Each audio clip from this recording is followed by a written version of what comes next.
Let me first take this opportunity to congratulate Professor Rajasekaran for the international recognition by Stanford University as the top scientist in the field of orthopedic surgery. We are delighted to have you with us today and deliver your thoughts on the topic customer value and clinicians, what it means and how to create.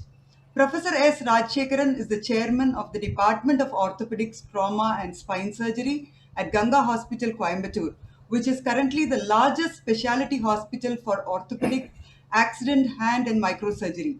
His current positions include Chair, AVO Spine International Board, President-elect Asia Pacific Spine Society, Chairman of the Constitution Review Committee of APOA.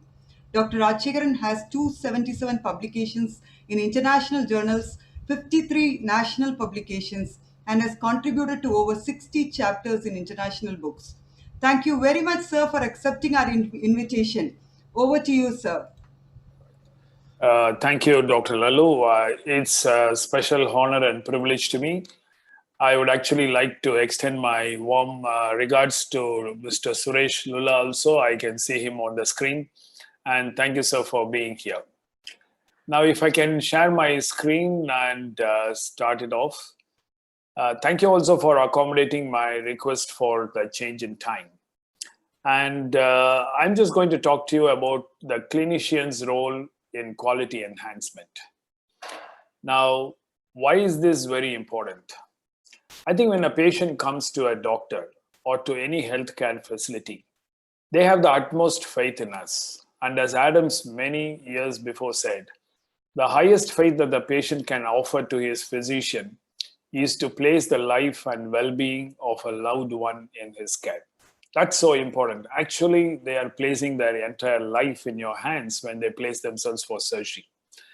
And although we say that the medical treatment and healthcare delivery has become multidisciplinary, and the clinician is an important but only a small part of the whole process, I think the onus of providing healthcare quality healthcare must squarely lie on the shoulders of the clinician. Why do I say so? There are two parts to treatment. One is the medical management, and the other is the treatment experience. And if you look at the medical management, it goes through clinical examination, investigation, diagnosis, management, postoperative care, and rehabilitation. Different people get engaged with the patient at different points of time. But the one single person who drives and who forms a continuum of care through this entire process is the primary care physician. And it's very important that he does that. And that's more important than the treatment experience that the patient nowadays expects and a lot is being talked about. Let me put an example. When a patient like this comes with a life-threatening injury, you ask him what is required. And he would always tell, I want safety and good requirements best rather than the treatment experience. So whenever you have a major medical experience, it depends upon the quality of the care. And that's the customer value that the patient expects, that even when he comes like that, with good treatment, he would be restored back to his normal life, normal function, normal activity. That is the single most important customer value that you can give. And if you fail in that, as an opposite side of the coin, you can see that this patient who had such a big injury, unfortunately went through many surgeries and then had to be amputated. So you need to be very careful in the quality of medical care that you give. And right now you can see world over, there is a wide difference in the standards of the functional outcome of treatment. And one of the main reasons is that the treatment physician, there is a wide standard in what they give over here. There are glaring statistics around the world as to why this is important. Just in the US, there are more than 250,000 people who are killed every year due to medical negligence. Just 250,000, just in the US alone. And you can see here that because of these adverse events, we are only talking of deaths. But if you look at the adverse events, smaller complications that happen, you can say that it occupies 16% of the total cost and 25% of the total bed days just in spine surgery alone. Huge amounts. And this is not what the patient is expecting. And if you look at it, all these minor complications, you can say from late theater cancellation, inadequate staffing, medication errors, lack of equipments, operating error, injured in the theater, wrong side surgery. If you take all this, you will find that they form a large part of reasons why the patients get worse. This is not what the customer value. You can see many people experience financial setbacks from medical person, 33% decrease in income, 50% increase in medical expense. And you need to be sure that if you are a clinician, that you will not be a part of the error and you will give them something much more than what the average statistics now show. Now, these errors, which leads to a fall in the customer care, is lack of knowledge, lack of experience, and bias. And you can also see that, as in the Swiss cheese model, that it is not just a error or a letdown in one point of the management. There usually is a fault or a negligence at multiple points. And these, if it error occurs successively, you will find that it leads to a major error. So, as a clinician, you need to be taking charge. And I would say this to everybody in my team. Your challenge becomes bigger and bigger when you grow and your numbers are becoming higher. You can tolerate 1% complication if you are only treating 100 persons a year. But if you are treating 25,000 persons a year, even 1% becomes a huge number. And that is the reason you need to set yourself into a system where you will overcome this. In our example, let me just take the example of our trauma team alone. It's a big challenge when more than 70 major trauma surgeries are performed in the hospital every day. And I would put up how to set up quality into 4 different things: leadership, audit, education, and goals for improvement. Now, one of the things that we very easily found that a big part of problems happen because of miscommunication. Whenever there is a very serious case, there are many different teams which are getting involved: the surgeon, the orthopedic department, the plastic surgery department, the neurosurgery, the anesthetist, and the critical care. And as more and more people get into it, there is a lot of miscommunication which develops, and there is a problem.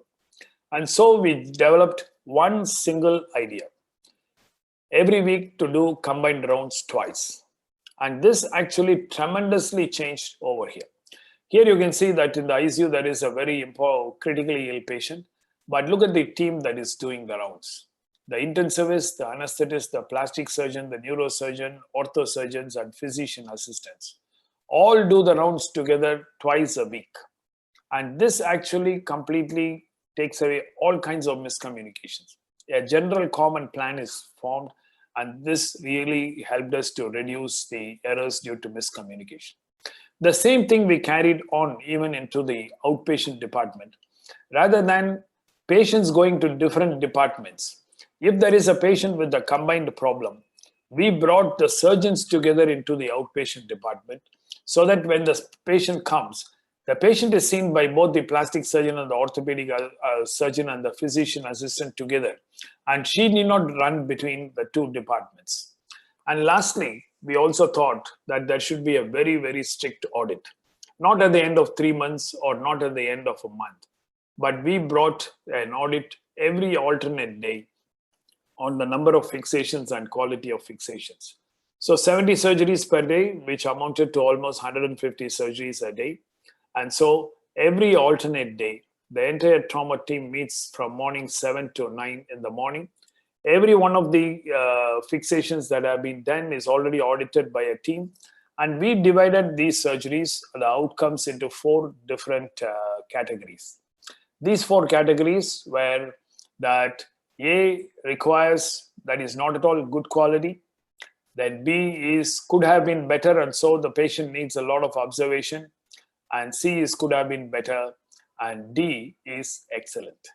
Now we found that this category A and B, which were not acceptable, was in the range of 5%. And over a period of time, we found that the cases that required revisions were only brought to 0.15%. So out of 2,510 patients, that amount of complications were reduced to such low levels because we were auditing every one of the surgeries done on alternate days. Now, these audits improved the quality of fixation significantly and also provided tremendous teaching potential because at the month end, we took up all these 0.15% of cases. And then these were projected to the whole department. And everybody would discuss this thread back without pointing fingers at anybody. And this provided a great teaching potential to the president. The third is we thought we should learn from everybody in the world. While there were many people coming from world over to learn from us, we thought the best thing is it's not enough if the senior surgeon goes to another center to learn. We thought the best thing is to bring visiting professors to our unit so that right from the top of the department, from the head of the department to the scrub nurse, they could learn from visiting professors and visitors. So that actually helped us to attain excellence because bringing these people actually gave a lot of impetus to our teaching. So every year we bring 3 visiting professors from across the world. They stay with us for a period of 7 to 15 days. They participate in every activities of the department. They are with us in the outpatient department. They scrub with us. They operate with us. They do ward rounds with that. And the entire team actually learns quite a lot. This was another way where we did a lot of things. And we also opened the department to everybody so that the department is an open book. So there are many, many visitors from all over the world who come, who stay with us. And when you have somebody watching you all the time from morning to evening, then you know that your standard of care has to be really higher. So by getting good audits, by reviewing yourself and evaluating yourself over a period of time, we found that we could learn. And we had no hesitation in bringing up people from all over the world to learn from us. Now, if you look at the patient, we talk of quality in different perspective. But if you look at over here, the patient thinks, please don't harm me, heal me, and be nice to me. And that is exactly what the customer of a doctor expects. And it is exactly in that order. So rather than, before we make a lot of efforts in looking at the treatment experience, we really need to be sure that the treatment given to the patient is really harmless. It makes them better. It's in the best of the standards of care.